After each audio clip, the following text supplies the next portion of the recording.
Welcome children. Today we will learn to form sentences. You can see page number 53 in your book. You have to make sentences using the words from the given houses.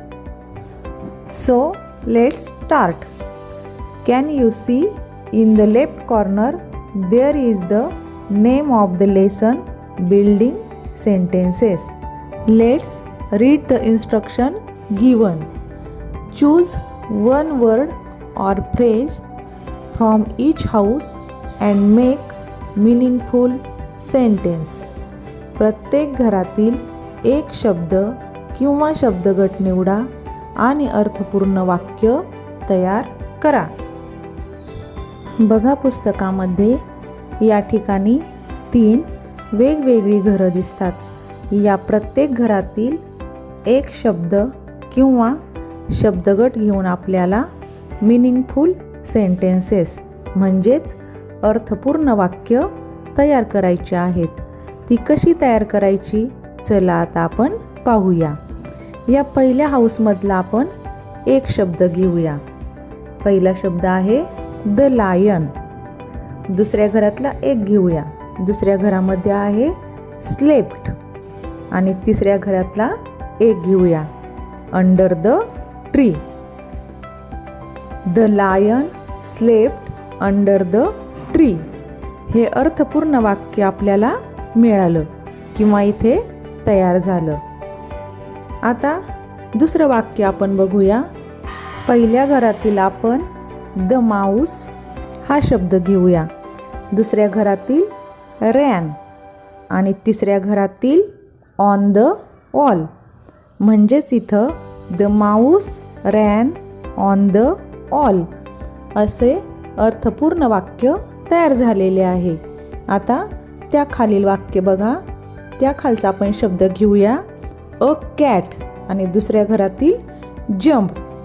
पुढचा phrase म्हणजे पुढच्या घरातील जी phrase आहे किंवा शब्दगट आहे तो मात्र आपल्याला विचार करून निवडावा लागेल. कारण कोणताही शब्दगट घेऊन उपयोग नाही. वाक्याचा अर्थ बरोबर झाला पाहिजे. म्हणजेच इथे अर्थपूर्ण वाक्य तयार झाले पाहिजे. जर आपण a cat jump from the tree असंच जर सरळ सरळ वाक्य लिहिलं तर बघा या वाक्याचा अर्थ काय होतो. या वाक्याचा अर्थ होतो मांजरीने झाडापासून उडी मारली असा या वाक्याचा अर्थ होतो. म्हणून झाडापासून उडी मारली यापेक्षा a cat jump on the wall हे वाक्य अधिक बरोबर होईल. म्हणजे मांजरीने भिंतीवर उडी मारली. झाडापासून म्हणण्याऐवजी भिंतीवर असे म्हणणे इथे अधिक बरोबर होईल आणि अर्थपूर्ण वाक्य आपले तयार होईल. त्यानंतर खालचा शब्द घेऊया अ डॉग. दुसऱ्या घरातील शब्द घेऊया क्लाइम्ड. क्लाइम्ड म्हणजे चढला. A dog climbed under the tree असं वाक्य जर आपण केलं तर कुत्रा झाडाखाली चढला असा अर्थ होतो. मग हे बरोबर वाटते का? नाही ना. म्हणून a dog climbed on the wall किंवा ऑन द मॅट म्हणजे कुत्रा भिंतीवर किंवा चटईवर चढला असे अर्थपूर्ण वाक्य तयार होईल. त्यानंतर अमित. अमित हे मुलाचे नाव. अमित वॉक म्हणजे अमित चालत गेला. कुठे चालत गेला? Amit walk to the wall म्हणजे अमित भिंतीकडे चालत गेला असे अर्थपूर्ण वाक्य तयार होईल. आता तुमच्या लक्षात आले असेल की तुम्हाला पहिल्या घरातील एक, दुसऱ्या घरातील एक आणि तिसऱ्या घरातील एक शब्दगट निवडून वाक्य तयार करायची आहेत. कशी तयार करायची हे आता तुम्हाला समजले असेल. आणि अशाच प्रकारची काही आणखी वाक्य आपण तयार करूयात. Nina slept on the mat. त्यानंतर खाली अ फ्यू मेन, दुसऱ्या घरातील आपण रॅन घेऊया. A few men ran to the wall. आणि शेवटचा शब्द आहे some children. Some children jumped from the tree. अशा प्रकारे इथे पहिल्या टेबलमधील अर्थपूर्ण वाक्य आपण तयार केलेली आहे. खाली दुसरा प्रश्न अशाच प्रकारचा दिलेला आहे आणि आपल्याला अर्थपूर्ण वाक्य त्यापासून तयार करायचे आहेत. Try to make bigger sentences. Bigger means मोठी. By choosing 2 atoms from the first 2 house. You may add the word and where necessary. म्हणजे काय? पहिल्या 2 रकान्यातील कोणतेही 2 शब्द निवडून अधिक मोठी वाक्य लिहिण्याचा प्रयत्न करा आणि आवश्यक तेथे and हा शब्द वापरा. समजा आपण आता पहिल्या घरातील 2 शब्द घेतले. कोणते 2? ते बघा, पहिला द लायन आणि दुसरा शब्द आहे द माऊस. द लायन आणि द माऊस यामध्ये आपल्याला अँड घालायचे आहे. म्हणजे कसे वाक्य तयार होईल? The lion and the mouse slept under the tree. म्हणजे काय? सिंह आणि उंदीर झाडाखाली झोपले. आता आणखी दुसरे खालील वाक्य आपण तयार करूया. पहिल्या घरातील आपण एकच शब्द घेऊ आणि दुसऱ्या घरातील आता इथे आपण 2 शब्द घेऊन बघू.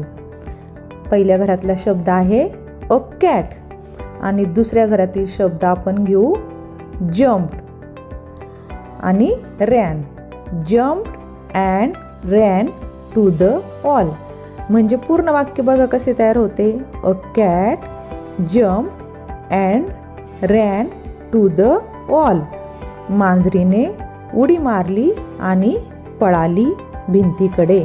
अशा प्रकारे तुम्हाला पहिल्या घरातील 2 शब्द किंवा दुसऱ्या घरातील 2 शब्द घेऊन वाक्य पूर्ण करायचे आहेत. मात्र तिसऱ्या घरातील एकच शब्दगट निवडायचा आहे आणि बिगर सेंटेन्सेस म्हणजेच मोठी वाक्य बनवायची आहेत. आता पहिल्या घरातील आपण अ फ्यू मॅन घेऊ आणि दुसऱ्या घरातील आपण 2 शब्द घेऊ. अ few man walk and jump on the wall. आता आणखी एक वाक्य आपण शेवटचे बघूया. पहिल्या हाऊसमधील आपण 2 शब्द घेऊया. A few man and some children. दुसऱ्या हाऊसमधला आपण फेल घेऊया आणि तिसऱ्या हाऊसमधला आपण फ्रॉम द ट्री हा शब्द घेऊया. आणि बघा आता कसे वाक्य तयार होईल. A few men and some children fell from the tree. अशा प्रकारे आपण इथे या ठिकाणी दुसरा प्रश्न हा कंप्लीट केलेला आहे. तुम्ही या प्रकारची वेगवेगळी सुद्धा अधिक वाक्य बनवू शकता. आता खालचा दुसरा प्रश्न बघा. Choose 1 word or phrase from each house and make meaningful sentences.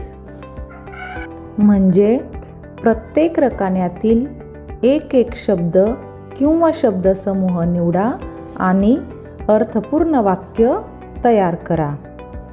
I will sing tomorrow.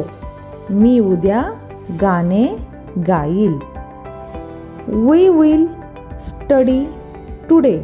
आम्ही आज अभ्यास करू. आता पहिल्या घरात नीट बघा. इथे प्रत्येक ठिकाणी will, we will, you will म्हणजे विल हा शब्द दिलेला आहे. ही जी कृती आहे ती भविष्य काळातील म्हणजेच पुढे घडणारी आहे. जिथे जिथे विल असते तेथे ती क्रिया पुढे घडणार असते म्हणजेच तो भविष्यकाळ असतो. जसे आय विल सिंग टुमारो. म्हणजे मी उद्या गाणे गाईल. गाणे गायलेले आहे का? नाही. गाणे गात आहे का? तर नाही. तर गाणे उद्या गाईल म्हणजेच क्रिया नंतर होणार आहे, म्हणजेच हा भविष्यकाळ आहे. म्हणून या ठिकाणी विल दिलेले आहे. म्हणजेच ही सर्व वाक्ये भविष्यकाळातील आहे. जेव्हा क्रिया घडणार असते तेव्हा वाक्यात विल वापरायचे असते. आता पुढे we will study today. You will live at once. He will play tomorrow. He will wash later. She will live on the day after tomorrow. It will paint soon.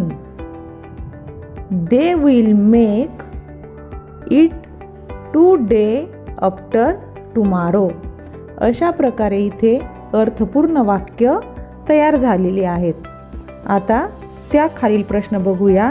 Now try to add the following words to your sentence to make bigger and meaningful sentences. म्हणजेच पुढील शब्दांची भर घालून अधिक मोठी अर्थपूर्ण वाक्ये तयार करा. खाली दिलेले शब्द आहे बघा. This place, a game, a few lines, this lesson, a song, the drum, a picture, my cloth, a story. हे शब्द घालून आपल्याला मोठी अर्थपूर्ण वाक्य तयार करायचे आहेत.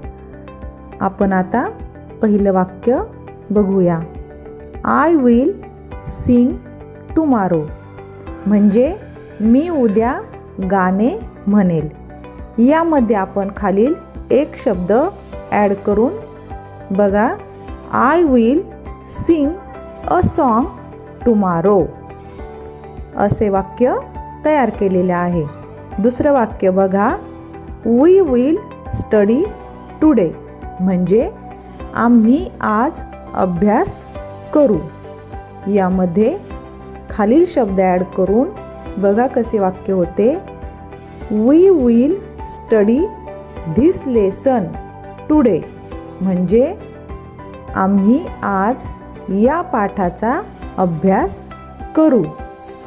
You will live at once. तू निघून जाशील. यामध्ये खालील शब्द ॲड करून मोठं वाक्य आपण बनवूया.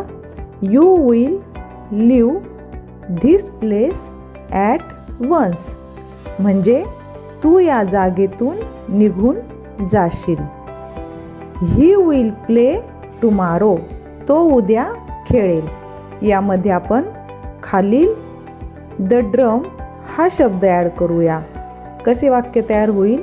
ही will play the drum tomorrow. म्हणजेच तो उद्या ड्रम वाजवील. He will wash later. तो नंतर धुईल.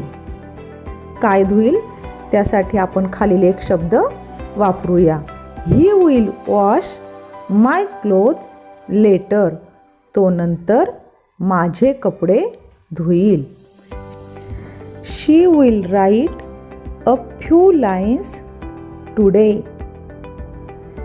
I will study this lesson 2 days after tomorrow. We will paint a picture soon. He will sing a song on the day after tomorrow.